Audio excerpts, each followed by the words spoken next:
Bonjour à tous. On va continuer notre série sur l'eschatologie ce matin. Et chose promise, chose due, on va parler de l'enlèvement de l'Église. La Bible dit que Jésus va enlever l'Église, donc prendre tous les chrétiens dans les airs quand il va revenir. Et il va le faire juste avant de déverser sa colère sur l'humanité athée et qui le rejette. C'est un enseignement qui a fasciné l'imagination de plusieurs dans les dernières décennies. Les livres de Tim LaHaye et Jerry Jenkins, publiés entre 1995 et 2007, racontent les événements de la fin des temps, en particulier l'état chaotique du monde après l'enlèvement de tous les chrétiens. La série de films Left Behind, dont le dernier est sorti en 2023, se base sur ces livres et a fait découvrir la doctrine de l'enlèvement aux amateurs de grand écran. C'est un enseignement fascinant, mais c'est aussi un enseignement qui suscite beaucoup de questions, en particulier en ce qui concerne le moment de l'enlèvement. L'enlèvement est-il imminent? On n'est pas beaucoup ce matin. Est-ce qu'il s'est déjà passé? Qu'est-ce qui doit arriver selon la Bible? Le passage principal parlant de l'enlèvement, ou les passages, il y en a deux, c'est dans 1 Thessaloniciens et 2 Thessaloniciens. Je vous invite à ouvrir la Bible dans 1 Thessaloniciens, chapitre 4, verset 13.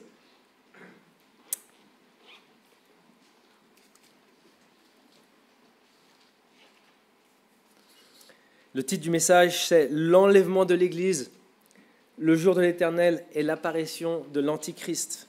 1 Thessaloniciens, verset 4, chapitre 4, à partir du verset 13, et on va lire jusqu'au chapitre 5, verset 11. Ce sera notre premier passage ce matin. Nous ne voulons pas, frères et sœurs, que vous soyez dans l'ignorance au sujet de ceux qui sont morts, afin que vous ne soyez pas dans la tristesse comme les autres qui n'ont pas d'espérance. En effet, si nous croyons que Jésus est mort et qu'il est ressuscité, nous croyons aussi que Dieu ramènera par Jésus et avec lui ceux qui sont morts. Voici ce que nous vous déclarons d'après la parole du Seigneur. Nous les vivants, restés pour le retour du Seigneur, nous ne devancerons pas ceux qui sont morts. En effet, le Seigneur lui-même a un signal donné à la voix d'un archange et au son de la trompette de Dieu, descendra du ciel et ceux qui sont morts en Christ ressusciteront d'abord. Ensuite, nous qui serons encore en vie, nous serons tous ensemble enlevés avec eux sur des nuées à la rencontre du Seigneur dans les airs. Et ainsi, nous serons toujours avec le Seigneur. Encouragez-vous donc les uns les autres par ces paroles. En ce qui concerne les temps et les moments, vous n'avez pas besoin, frères et sœurs, qu'on vous écrive à ce sujet. En effet, vous savez bien vous-même que le jour du Seigneur viendra comme un voleur dans la nuit. Quand les hommes diront paix et sécurité, alors une ruine soudaine fondra sur eux, comme les douleurs sur la femme enceinte, et ils n'y échapperont pas.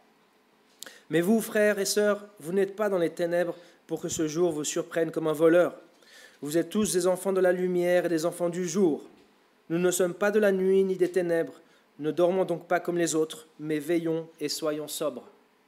En effet, ceux qui dorment, dorment la nuit, et ceux qui s'enivrent la nuit. Mais nous qui sommes du jour, soyons sobres, enfilons la cuirasse de la foi et de l'amour, et ayons pour casque l'espérance du salut. En effet, Dieu ne nous a pas destinés à la colère, mais à la possession du salut par notre Seigneur Jésus-Christ, qui est mort pour nous, afin que, soit que nous veillions, soit que nous dormions, nous vivions ensemble avec lui. C'est pourquoi encouragez-vous les uns les autres et édifiez-vous mutuellement comme vous le faites déjà. Alors Paul écrit aux chrétiens d'une ville qui s'appelle Thessalonique et qui existe encore aujourd'hui. Elle se situe là sur la carte.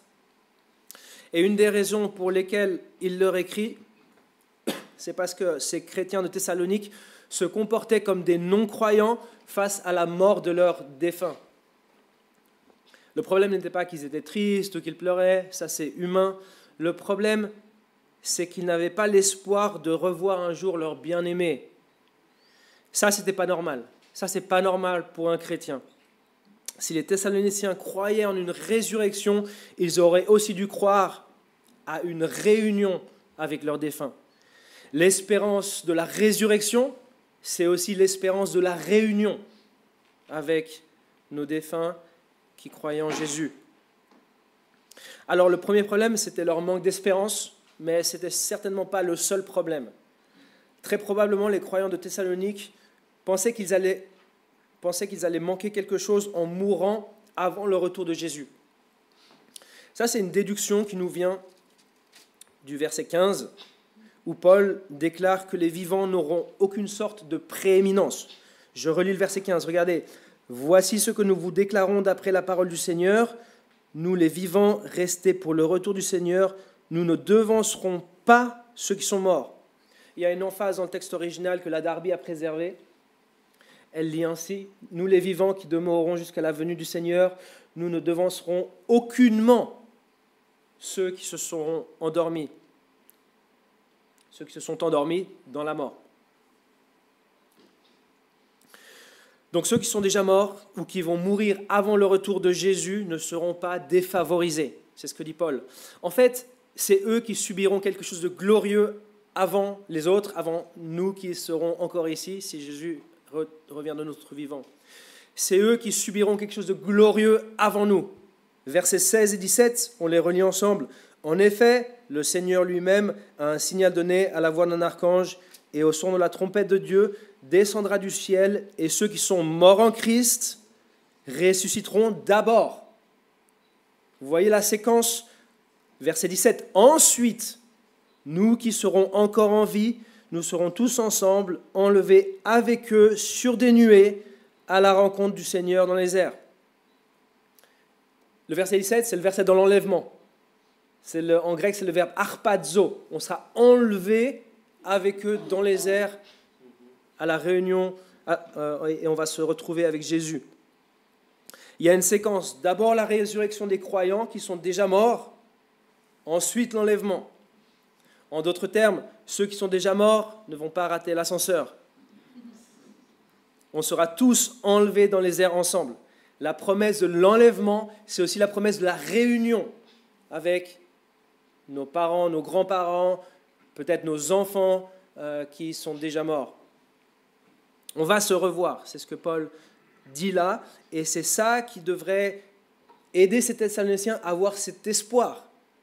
Et eux, ils pleuraient comme ceux qui n'ont pas d'espoir dans le monde. Ils pensaient qu'ils n'allaient jamais revoir ceux qui sont déjà morts. Maintenant, il y a des différences entre les théologiens par rapport à où placer l'enlèvement dans les événements de la fin des temps. Étant donné que le cadre temporel de la fin des temps est donné par la prophétie des 70 semaines de Daniel, dans Daniel 9, qu'on a vu il y a 3 semaines en arrière, la question c'est où doit-on placer cet événement? Ça, c'est là une photo un peu glauque peut-être, mais voilà, on s'est enlevé dans les airs à la réunion du Seigneur. Où placer cet enlèvement dans la prophétie des 70 semaines de Daniel qui nous donne un cadre prophétique? Eh bien, tous les théologiens, là, ils sont d'accord au moins, c'est déjà pas mal, ils les placent dans la dernière semaine, la semaine 70, que j'ai mis ici à l'écran. Donc, c'est une semaine, pas de jours, c'est une semaine d'année. 3,5 plus 3,5, ça fait 7 ans. Donc, il y a un moment dans le futur qui va commencer quand il y aura un accord signé avec la multitude, selon Daniel 9, 27, et qui finira avec le rétablissement d'Israël décrit en Daniel 9, 24. Et tous les théologiens placent l'enlèvement d'Église dans cette dernière semaine, mais pas au même endroit.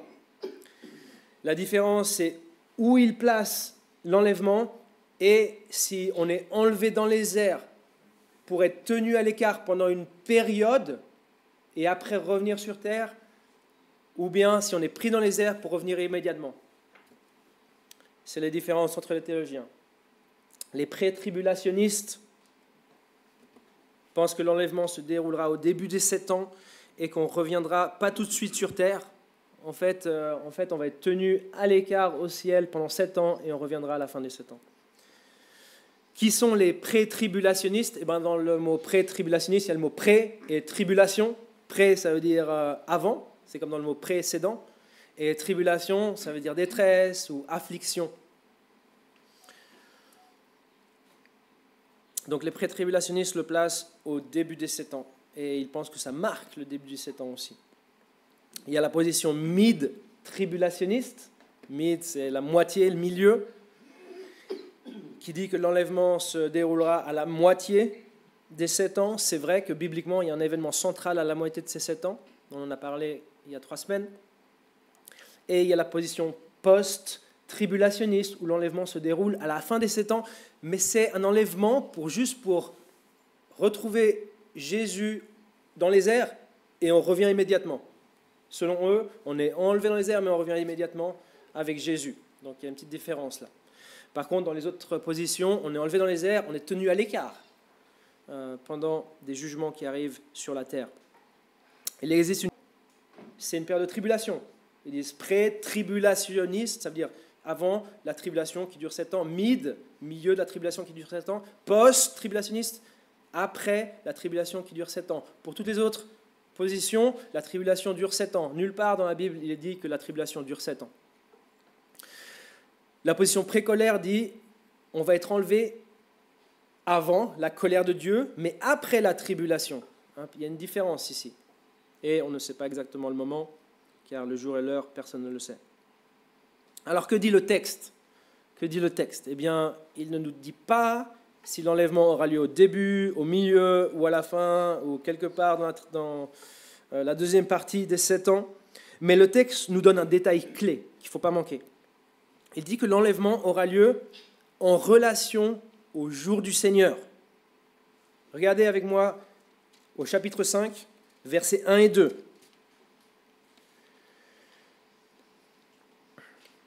Chapitre 5, versets 1 et 2. En ce qui concerne les temps et les moments, vous n'avez pas besoin, frères et sœurs, qu'on vous écrive à ce sujet. Question, je vous pose une question. De quel temps et de quel moment est-il question? Paul dit, en ce qui concerne les temps et les moments. De quoi parle-t-on? De quoi a-t-on parlé? De l'enlèvement. Verset 17. Regarde verset 17. Ensuite, nous qui serons encore en vie, nous serons tous ensemble enlevés avec eux sur des nuées à la rencontre du Seigneur dans les airs. Verset 17, c'est le verset qui parle de l'enlèvement. Et là, tous les théologiens sont d'accord. Maintenant, le verset 1 du chapitre 5, en ce qui concerne les temps et les moments. Les temps et les moments de quoi? De l'enlèvement. Continuez à lire. Verset 2. En effet, vous savez bien vous-même que quoi? Que l'enlèvement? Non, que le jour du Seigneur viendra comme un voleur dans la nuit. Donc je répète la question. Quand l'enlèvement aura-t-il lieu? Réponse, selon la Bible, quand le jour du Seigneur arrivera. Paul parle de l'enlèvement et du jour du Seigneur comme si c'était la même chose, ou plutôt comme si les deux arrivaient au même moment. Pour rappel, le jour du Seigneur, c'est ce que l'Ancien Testament, dans la version Louis II, appelle le jour de l'Éternel. C'est la même chose. Le jour du Seigneur, c'est le jour de l'Éternel. C'est ce jour de jugement que Dieu prépare sur la terre. C'est probablement pas un jour de 24 heures. C'est un temps de jugement où Dieu déverse sa colère sur l'humanité athée qu'il a rejetée. Ce jour arrive. C'est un gros sujet dans l'Ancien Testament. C'est répété dans le Nouveau Testament. Le jour du Seigneur, c'est le jour de l'Éternel. On pourrait se poser la question pourquoi Louis II a traduit le jour de l'Éternel dans l'Ancien Testament. Mais c'est la même chose dans la langue originale, dans le grec. Donc, jour du Seigneur, c'est le jour de l'Éternel. Donc, l'enlèvement, il lance ou il démarre le jour du Seigneur, le jour de l'Éternel. Jésus prend son Église dans les airs, ça c'est l'enlèvement, et commence ensuite à déverser sa colère sur l'humanité incrédule. Ça c'est le jour du Seigneur, jour de jugement sur l'humanité incrédule. Alors, je répète, parce que c'est super important. Quand a lieu l'enlèvement des chrétiens?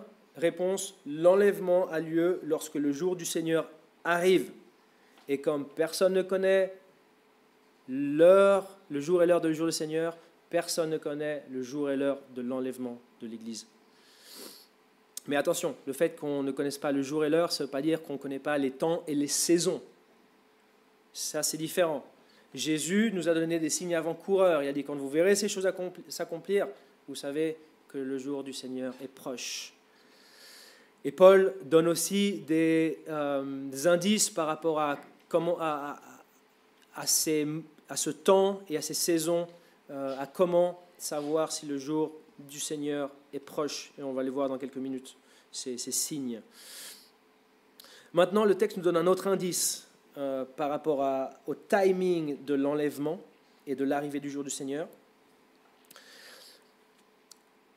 C'est probable que l'enlèvement ait lieu juste avant que l'humanité trouve un problème, que l'humanité trouve la solution à un problème qui touche un peu tout le monde, apparemment. Le fait que l'humanité dise paix et sécurité, au verset 3, le verset 3 dit « Quand les hommes », vous voyez le « quand », il y a beaucoup de mots qui montrent un peu la temporalité. D'abord, ensuite, quand. Verset 3, « Quand les hommes diront paix et sécurité, alors une ruine soudaine fondra sur eux comme les douleurs sur la femme enceinte et ils n'y échapperont pas. » Le fait que les hommes disent paix et sécurité tout d'un coup peut impliquer que l'humanité aura trouvé la réponse à un problème global. Est-ce que ce sera un accord signé entre deux grandes nations qui se feront la guerre? Je ne sais pas. Est-ce que ça sera ils auront trouvé le vaccin à la nouvelle pandémie? Je ne sais pas. Est-ce qu'ils auront trouvé un accord sur Israël et la Palestine? Je ne sais pas. Mais quand ils diront paix et sécurité, alors une ruine soudaine fondra sur eux comme les douleurs sur la femme enceinte et ils n'y échapperont pas. Le jour du Seigneur arrive. Mais les chrétiens, ils éviteront cela. Ils éviteront cette ruine soudaine qui arrive. Regardez le verset 9, je lis à haute voix. En effet, Dieu ne nous a pas destinés à la colère, mais à la possession du salut par notre Seigneur Jésus-Christ. On n'est pas destinés à la colère. Question, pour voir si vous avez suivi. Comment va-t-on éviter la colère de Dieu qui vient sur l'humanité? On sera l'enlèvement. L'enlèvement, ce n'est pas juste pour réaliser ton rêve d'enfant de pouvoir voler un jour. L'enlèvement, le but de l'enlèvement, c'est éviter la colère de Dieu qui arrive sur l'humanité. Ça, c'est le but de l'enlèvement. Le résultat, c'est la réunion. Tu vas être réuni avec tous les autres chrétiens et tous les chrétiens qui sont déjà morts, qui auront été ressuscités juste avant. Mais le but, c'est de t'enlever de la colère de Dieu. Donc nous, on n'est pas destinés à la colère, et donc Dieu va nous enlever avant l'arrivée du jour du Seigneur, ce jour terrible. Ésaïe parle d'un jour terrible sur l'humanité. Alors passons maintenant au deuxième passage de ce matin. Accompagnez-moi à 2 Thessaloniciens. Donc on tourne une page. Page ou 2. 2 Thessaloniciens, chapitre 2, versets 1 à 12. Et je fais vraiment un survol. On ne peut pas discuter de le verset. Je ferai vraiment un survol parce que je vous ai que 40 minutes par semaine. Il faudrait qu'on puisse faire une étude en semaine pour donner plus de détails et pour vraiment décortiquer le texte. Je ne suis pas en train de faire justice au texte. Je me centre sur la question du timing. Quand est-ce qu'il va arriver? Et là, dans ce deuxième texte, on a plus d'indices. Donc 2 Thessaloniciens 2, versets 1 à 12. Accompagnez-moi dans la lecture. En ce qui concerne le retour de notre Seigneur Jésus-Christ et notre rassemblement auprès de lui, nous vous le demandons, frères et sœurs, ne vous laissez pas facilement ébranler dans votre bon sens, ni troubler par une révélation, par une parole ou par une lettre qui semblerait venir de nous, comme si le jour du Seigneur était déjà là. Que personne ne vous trompe d'aucune manière. En effet, il faut que l'apostasie arrive d'abord et qu'apparaisse l'homme de péché, le fils de la perdition, l'adversaire qui s'élève contre tout ce qu'on appelle Dieu ou qu'on adore. Il va jusqu'à s'asseoir dans le temple de Dieu en se proclamant lui-même Dieu. Ne vous rappelez-vous pas que je vous disais cela lorsque j'étais encore avec vous? Et maintenant, vous savez ce qui le retient, afin qu'il n'apparaisse que lorsque le moment sera venu pour lui. En effet, le mystère de l'impiété agit déjà. Il faut seulement que celui qui le retient encore ait disparu. Alors apparaîtra l'impie que le Seigneur Jésus détruira par le souffle de sa bouche et qu'il anéantira par la manifestation de son retour. La venue de cet impie se fera par la puissance de Satan, avec toutes sortes de miracles, de signes et de prodiges mensongers, et avec toutes les séductions de l'injustice pour ceux qui périssent, parce qu'ils n'ont pas accueilli l'amour de la vérité pour être sauvés.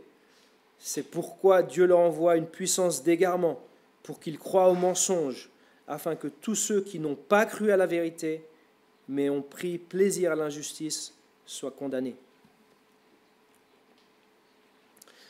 Je vous pose une question basse à ce texte. À quel événement Paul fait-il allusion lorsqu'il dit au verset 1, notre rassemblement auprès de lui? Regarde le verset 1. Quand Paul dit, en ce qui concerne le retour de notre Seigneur Jésus-Christ et notre rassemblement auprès de lui, à quel événement pourrait-il bien faire allusion? À l'enlèvement. C'est la même chose qu'il avait écrit au chapitre 1, à l'enlèvement. Ça, c'est super important. Ça, c'est très important. Il fait référence à notre rassemblement auprès de Jésus, c'est l'enlèvement. On est rassemblés dans les airs. Quand Jésus revient. Eh bien, Paul nous dit qu'avant l'enlèvement, qui nous délivre de la colère à venir, il doit y avoir, premièrement, l'apostasie. Regarde le verset 3. Que personne ne vous trompe d'aucune manière. En effet, il faut que l'apostasie arrive d'abord et qu'apparaisse l'homme de péché, le fils de la perdition. Qu'est-ce que l'apostasie? Le mot apostasie veut dire rejet ou abandon. La question c'est alors un rejet ou un abandon de quoi? Alors si tu regardes dans la Bible comment ce mot est utilisé, tu vas le trouver une seule fois en fait, ce mot dans le Nouveau Testament, c'est dans Actes 21-21, où Paul est critiqué, où il y a des rumeurs selon lesquelles Paul enseigne les Juifs qui ont cru en Jésus à abandonner la loi de Moïse. Donc c'est un abandon d'une croyance. C'est un abandon d'une croyance, c'est pas juste un abandon je sais pas d'autre chose, c'est un abandon d'une croyance. De quelle croyance est-il question? La forme verbale du mot apostasie qui apparaît ici, la forme verbale apparaît en 1 Timothée 4, verset 1, je le dis pour ceux qui prennent des notes, et ça part de l'abandon de la foi chrétienne. À la fin des temps, plusieurs abandonneront la foi chrétienne. Donc quand on parle d'apostasie, le plus probable, c'est qu'on parle d'abandon de la foi chrétienne. C'est quelque chose qui doit avoir lieu, frères et sœurs, avant l'enlèvement. L'apostasie doit avoir lieu avant l'enlèvement, avant l'arrivée du jour du Seigneur, avant la venue de Jésus. Si Paul parle en termes globaux, je pense personnellement, c'est une opinion personnelle, que cela ne s'est pas encore produit. Bien qu'il y ait un déclin du christianisme en Occident, le nombre de chrétiens dans le monde entier augmente. Il y a une forte croissance du christianisme dans le sud de la planète, l'Afrique et l'Asie étant les régions où la croissance est la plus rapide. Si tu as voyagé un peu, tu auras probablement été encouragé en fait, de voir qu'en fait, il y a beaucoup de chrétiens ailleurs. En fait, il n'y en a pas beaucoup ici en Europe. Donc, si Paul parle en termes globaux, c'est ainsi, ok, c'est important. Si Paul parle en termes globaux, on dirait que l'apostasie ici prédite n'est pas encore arrivée aujourd'hui en 2025. L'apostasie, on est en train de parler de personnes qui abandonnent la foi chrétienne. Donc, c'est des gens qui sont chrétiens, ou soi-disant chrétiens, professants, et qui, après, arrêtent de l'être. Cependant, frères et sœurs, cette apostasie, selon moi, pourrait se produire très rapidement. Bien que le nombre de chrétiens dans le monde augmente, une persécution mondiale et des milliers de chrétiens professants ne le sont plus. L'apostasie pourrait être causée par une grande persécution des chrétiens au niveau mondial. Accompagnez-moi, s'il vous plaît, à Matthieu 24, au verset 9.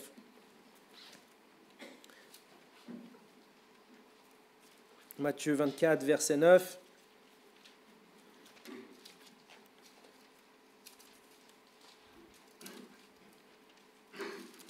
Versets 9 et 10. Parlant de la fin des temps, c'est Jésus qui parle de la fin des temps. Il dit ceci au verset 9 de Matthieu 24, « Alors on vous livrera à la persécution et l'on vous fera mourir. Vous serez détestés de toutes les nations à cause de mon nom, à cause du nom de Jésus-Christ. » Donc on parle de chrétiens hein, qui se feront persécuter. « Beaucoup trébucheront alors et ils se trahiront, se détesteront les uns les autres. » Beaucoup trébucheront alors. Quand il y aura la persécution, beaucoup trébucheront alors. À ce moment-là, le trébuchement arrive simultanément avec la persécution ou suite à cette persécution. Et ce trébuchement, c'est à prendre au sens figuré, ce n'est pas question de quelqu'un qui tombe sur une peau de banane. Ce trébuchement, c'est un trébuchement par rapport à la foi chrétienne. Accompagne-moi à Matthieu 13 pour voir que ce trébuchement, c'est par rapport à la foi chrétienne. Ils vont trébucher par rapport à la foi chrétienne. Matthieu 13, verset 20. Le même mot apparaît ici. Dans la parabole des terrains. Matthieu 13, verset 20 dit « Celui qui a reçu la semence dans le sol pierreux, c'est celui qui entend la parole et l'accepte aussitôt avec joie. Mais il n'a pas de racine en lui-même, il est l'homme d'un moment. Et dès que surviennent les difficultés ou la persécution à cause de la parole, il trébuche. » Trébuche, ça ne veut pas dire qu'il tombe, ça veut dire qu'il s'en va de la foi chrétienne, il l'abandonne, c'est plus pour moi. Voilà. Il part de la foi chrétienne, tu croyais qu'il était chrétien, il ne l'est pas. Il n'avait pas de racines. Mes amis, une persécution et beaucoup trébucheront dans la foi, beaucoup abandonneront la foi. Avant notre rassemblement avec le Seigneur, l'apostasie doit avoir lieu, c'est Paul qui le dit, et celle-ci, ça c'est moi qui le dis, pourrait être occasionnée par une persécution des chrétiens. La deuxième chose qui doit se passer avant notre rassemblement avec le Seigneur, moi je lis l'enlèvement, c'est, si on retourne à 2 Thessaloniciens 2, verset 3, c'est la manifestation de l'homme de péché. Verset 3 de 2 Thessaloniciens 2 dit que personne ne vous trompe d'aucune manière. En effet, il faut que l'apostasie arrive d'abord et qu'apparaisse l'homme de péché, le fils de la perdition. L'Antichrist. L'Antichrist doit apparaître sur la scène mondiale avant l'enlèvement. La prophétie des 70 semaines, en Daniel 9, qu'on a vu il y a 3 semaines, nous avait appris que cette personne, cet Antichrist, va venir du peuple romain. Ici, Paul dit que cette personne s'opposera à Dieu et à ce qui est adoré. Donc Paul donne 2 signes, 2 choses qui doivent se passer avant notre rassemblement avec Jésus. On peut dire que c'est des conditions. Autrement dit, si ces 2 choses ne se passent pas, pas d'enlèvement. En fait, dans ce passage, il y a même une 3e chose qui est nécessaire. Paul mentionne 2 choses qui doivent se passer avant notre rassemblement avec le Seigneur, mais moi je vous dis qu'il y a une 3e. C'est laquelle la 3e? Est-ce que tu as une idée? Le texte parle d'un temple. Regardez le verset 4. L'adversaire qui s'élève contre tout ce qu'on appelle Dieu ou qu'on adore, il va jusqu'à s'asseoir comme Dieu, certains manuscrits non pas comme Dieu, mais c'est égal, s'asseoir comme Dieu dans le temple de Dieu, en se proclamant lui-même Dieu. La construction du temple. Comment le verset 4 peut-il se produire s'il n'y a pas de temple juif? Parce que quand la Bible parle d'un temple, elle ne parle pas d'un temple bouddhiste, elle parle d'un temple juif. Comment le verset 4 peut-il se produire s'il n'y a pas de temple juif aujourd'hui à Jérusalem? Certains comprennent le temple ici de manière figurée. Puisque Paul appelle l'Église le temple de Dieu en 1 Corinthiens 3, ils disent « Ah, il n'est pas question de temple physique ici. » Ils disent que c'est l'Église. Ils le prennent d'une manière figurée. Pour eux, le fait que l'Antichrist s'assoit dans le temple en prétendant être Dieu doit être compris comme signifiant que l'Antichrist occupera un siège dans le cœur des croyants ou un siège au milieu de l'Église, d'une certaine manière. Le grand réformateur Jean Calvin pensait que cette personne était le pape, car l'évêque de Rome, le pape, est aussi au cœur de l'Église. Même si la plupart des évangéliques aujourd'hui n'identifient pas forcément le pape avec l'antichrist, cette interprétation reste l'interprétation traditionnelle protestante. Aujourd'hui, les adventistes enseignent encore que le pape occupe le siège de l'antichrist. Alors, que le pape occupe le siège de l'antichrist ou pas, dire que le temple est l'Église ici en 2 Thessaloniciens 2,4 me paraît un peu subjectif. J'imagine que ceux qui affirment que la référence au temple ici, c'est en fait une référence à l'Église, ne diraient pas la même chose s'il y avait un temple à Jérusalem aujourd'hui. À cause de ce verset, du verset 4, et de certains autres, on en a vu il y a 3 semaines, à cause de ce verset et de certains autres, moi je pense avec d'autres théologiens qu'un temple sera construit à Jérusalem. Je me trompe peut-être, mais je pense bien que vous sachiez quelle est la position de chacun. Je ne me mettrai pas ma main au feu, mais moi je pense plutôt que oui. On avait vu il y a 3 semaines le passage de Daniel 9 qui dit qu'il fera cesser le sacrifice et l'offrande. Un autre passage qui parle d'un temple. Avant la venue du Seigneur, le temple pourrait être reconstruit, devrait peut-être être reconstruit, moi je le crois. Bien que sur le site du temple, il y a la mosquée d'Al-Aqsa et le dôme du rocher, il semblerait qu'il y ait suffisamment d'espace à côté pour un temple juif. Ou peut-être qu'un des grands tremblements de terre que Jésus a prédit pour la fin des temps va faire quelque chose, va en détruire un de ces monuments, et les Juifs vont se dire « Ah, ça vient de Dieu, il faut qu'on construise notre temple. » Je ne sais pas. Je ne sais pas, mais les Juifs ne vont pas construire un temple ailleurs que sur le mont du Temple. Mes amis, le jour où la construction du temple commence, moi j'attache ma ceinture. Alors pourquoi Paul n'annonce-t-il pas le signe de la construction du temple ? Pourquoi Paul n'annonce-t-il pas le signe de la construction du temple ? Il dit non, avant notre rassemblement avec Jésus, il faut l'apostasie et la manifestation de l'homme de péché, donc l'antichrist. Pourquoi est-ce qu'il ne parle pas qu'il faut aussi qu'il y ait la reconstruction du temple ? Ça, c'est plus une question d'histoire. En fait, quand Paul écrit, le temple existait. C'était aux environs des années 50-51. Il y avait un temple à Jérusalem. Mais aujourd'hui, il n'y a plus de temple depuis l'an 70, depuis que le temple a été détruit par les Romains, par le chef militaire Titus, qui après est devenu empereur romain.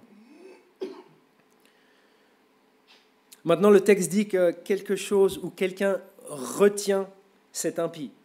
Regardez le verset 6 et 7.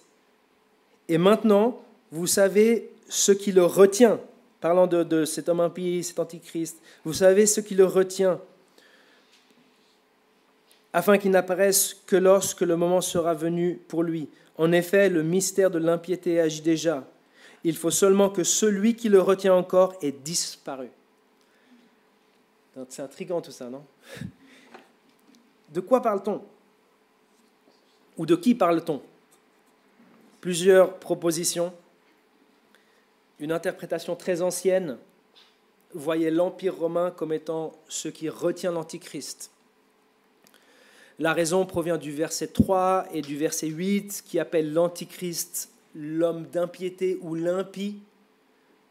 Dans la langue originale, c'est le mot anomos, anomia, qui veut aussi dire sans loi. On parle du sans loi. Littéralement, Paul appelle cette personne le sans loi. Étant donné que l'Empire romain faisait respecter les lois, l'impie ou le sans loi ne pouvait apparaître que lorsque l'Empire romain aurait disparu. Ça, c'est une interprétation très ancienne. Évidemment, l'Empire romain a vu sa fin. Et certains ont pensé que ce qui retient l'Antichrist, en fait, ce n'est pas simplement l'Empire romain, c'est les gouvernements humains en général. Parce que c'est eux qui font respecter les lois, la police t'arrête, le juge te sentence et les gardes te mettent en prison. Alors, quel est le problème avec ces deux interprétations ? Si on regarde le texte. Le problème, c'est le mot « celui » au verset 7. En effet, le mystère de l'impiété agit déjà, il faut seulement que celui qui le retient. C'est une personne. C'est une personne. Une interprétation commune parmi les évangéliques, c'est qu'ici, on est en train de parler du Saint-Esprit qui habite les croyants. Et ce qui est bien avec cette interprétation, c'est que le Saint-Esprit, c'est vraiment une personne. Et le verset 7 dit « celui qui le retient ». Donc ça, c'est bien. Le Saint-Esprit, c'est vraiment une personne. Ce n'est pas un être humain, mais c'est une personne. Il est doté d'intellect, d'émotion et d'une volonté. C'est une personne. En plus, ce qui est bien avec cette interprétation, c'est que c'est une personne puissante. Et c'est une personne spirituelle. Et on l'a lu, hein, l'apparition de l'Antichrist arrive avec la puissance de Satan. Donc, apparemment, ça a l'air d'être une bonne option, cette interprétation. Voilà, on a le droit de ne pas être d'accord. Moi, ce n'est pas ma préférée. Je ne suis pas trop d'accord avec ça. Je crois que ça contredit ce que Paul dit. Paul dit que l'enlèvement ne peut pas se passer à moins qu'il y ait l'apostasie et la manifestation de l'homme de péché. L'enlèvement, que personne ne vous trompe, il dit, notre rassemblement avec le Seigneur Jésus ne va pas arriver avant l'apostasie et la manifestation de l'Antichrist. L'Antichrist arrive avant, je vous fais la chronologie dans votre sens. Hein. Il arrive là et après, il y a l'enlèvement qui est possible. Mais cette interprétation dit qu'en fait, pardon, j'ai oublié de vous dire pourquoi il pense que c'est le Saint-Esprit, désolé, je reviens en arrière. Il pense que c'est le Saint-Esprit parce que le raisonnement c'est ça, c'est que le Saint-Esprit qui habite le croyant est le sel de la terre qui retient la corruption. Le Saint-Esprit ne sera plus sur la terre après l'enlèvement de l'Église. Après l'enlèvement de l'Église, le Saint-Esprit ne sera plus sur la terre parce qu'il vit dans les croyants. Donc, il n'y aura plus personne pour retenir la corruption de l'Antichrist et il pourra se manifester. Donc c'est ça l'idée en fait. Ceux qui pensent que c'est le Saint-Esprit disent ok, c'est le Saint-Esprit en fait ce qui le retient parce que ouais, le chrétien on est le sel de la terre, on retient la corruption. Donc si on n'est plus sur la terre, si le Saint-Esprit n'est plus sur la terre parce qu'il y a l'enlèvement, du coup il n'y a rien qui retient la corruption vu qu'on est le sel de la terre et l'Antichrist va pouvoir se manifester. Donc c'est pour ça qu'ils pensent comme ça. Moi, je pense que cette interprétation, elle a beaucoup de problèmes, mais comme problème fondamental, c'est que, de mon point de vue, elle contredit ce que dit Paul. Paul dit, ne vous y trompez pas, l'enlèvement n'arrivera pas avant la manifestation de l'homme de péché, donc l'Antichrist. Mais cette interprétation dit quoi? Que pour la manifestation de l'Antichrist, il doit y avoir l'enlèvement avant. Les chrétiens doivent être enlevés, comme ça le Saint-Esprit n'est plus là, et comme ça il peut se manifester.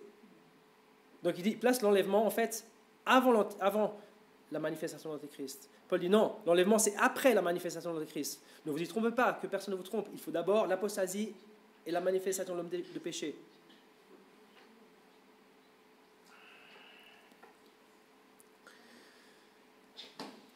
Je ne sais pas si vous avez suivi, j'espère. Moi ça m'a coûté un petit peu au début, mais je dis non, il y a un problème chronologique là. Vous pourrez réécouter si vous n'avez pas suivi. Je continue. Autre possibilité, celui qui le retient, c'est l'ange ou l'archange Michael ou Michel, ça dépend de la traduction.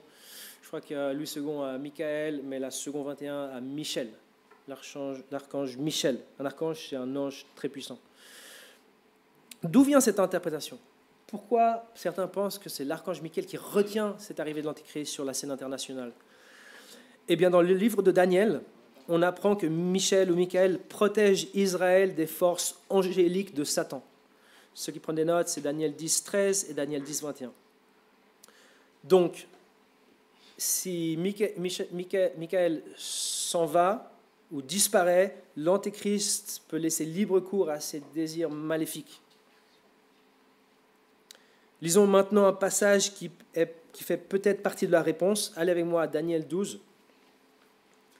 Un passage qui fait peut-être partie de la réponse. Parce qu'en fait, on aurait bien aimé être là à Thessalonique quand Paul enseignait. Paul il dit, ne vous rappelez-vous pas que je vous dis ces choses? Ouais, bon, ça ne nous aide pas trop, nous, on n'était pas là.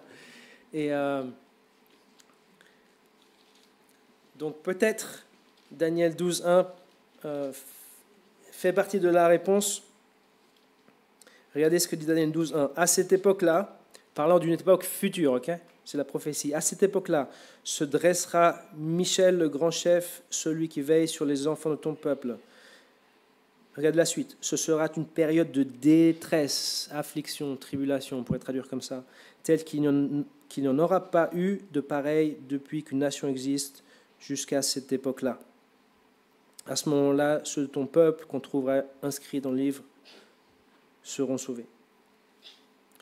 Donc, il est dit que dans le futur, Michel va se dresser. Ceux qui ont la Louis II, ils lisent, il va se lever. Michel va se dresser ou se lever. Et quand ceci arrivera, ce sera une période de détresse. C'est ce que le texte dit. Ce sera une période de détresse alors. Donc, il se dressera ou il se lèvera. Ça, c'est une traduction de l'hébreu. Ce qui est intéressant, c'est que le traducteur de la Septante, ceux qui ont traduit l'hébreu au grec, au IIe siècle avant Jésus-Christ, ont compris cette action de se dresser de Michel ou de se lever comme une action de départ. Ils ont compris le texte original hébreu comme disant que Michel se dressera pour partir. Tu dis, Étienne, mais comment tu sais ça, Étienne ? Le mot qu'ils ont utilisé pour traduire l'hébreu. Le mot qu'ils ont utilisé pour traduire l'hébreu, c'est un mot qui veut dire passer, disparaître. C'est le même mot qui est utilisé en Matthieu 24, 34, quand Jésus dit « Je vous dis en vérité, cette génération ne passera point que tout cela n'arrive. » Donc le texte de Daniel pourrait dire que Michel se dressera pour partir. Et après, il y aura cette période de détresse. Il va se lever de son poste et libre cours aux forces de Satan et à l'arrivée de l'Antichrist, peut-être.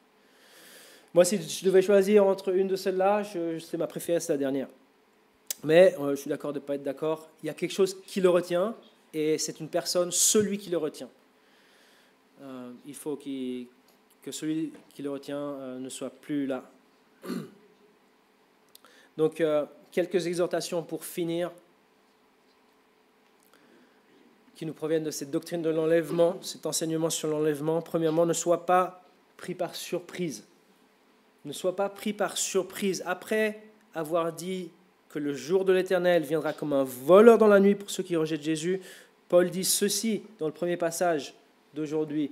« Mais vous, frères, vous n'êtes pas dans les ténèbres pour que ce jour vous surprenne comme un voleur. Vous êtes tous des enfants de la lumière et des enfants du jour. Nous ne sommes point de la nuit ni des ténèbres. Ne dormons donc point comme les autres. » Ça, c'est l'exhortation, vraiment, c'est la seule exhortation avec ce qui vient après. « Mais veillons et soyons sobres, car ceux qui dorment, dorment la nuit, et ceux qui s'enivrent, s'enivrent la nuit. Mais nous qui sommes du jour, soyons sobres, ayant revêtu la cuirasse de la foi et de la charité, ou de l'amour, ayant pour casque l'espérance du salut. » Quand on dort, on est inconscient. Quand tu dors, tu es inconscient. Notre génération est inconsciente de ce qui est en train de se passer et ce qui va se passer sur la terre. Ne dormons point comme les autres. Mais au contraire, soyons sobres. Et c'est répété à deux reprises, soyons sobres. Soyons sobres. Ici, il est question de retenue, il est question de maîtrise de soi, il est question de mesure. Ça veut dire que le chrétien ne doit pas suivre le monde dans ses excès. Le texte parle d'excès d'alcool, parle de s'enivrer. On peut ici ajouter, moi je pense, les excès de substances qui ont les effets de l'alcool, en particulier les drogues.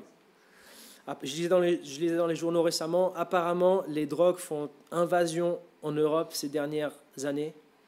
Mon ami, ne touche pas à ces choses-là. Sois différent de tes contemporains. Sois sobre. Sois sobre.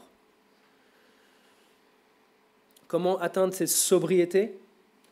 La fin du verset 8 nous le dit. Ayant revêtu la cuirasse de la foi, de l'amour, ayant pour casque l'espérance du salut, en mettant en pratique les 3 vertus du christianisme, foi, espérance et amour. Quand tu te livres aux excès, tu as mis de côté la foi en Dieu, tu as mis de côté l'amour pour le prochain, parce que souvent ça t'éloigne de ton prochain, et tu as mis de côté cette espérance du salut. Ça vaut la peine.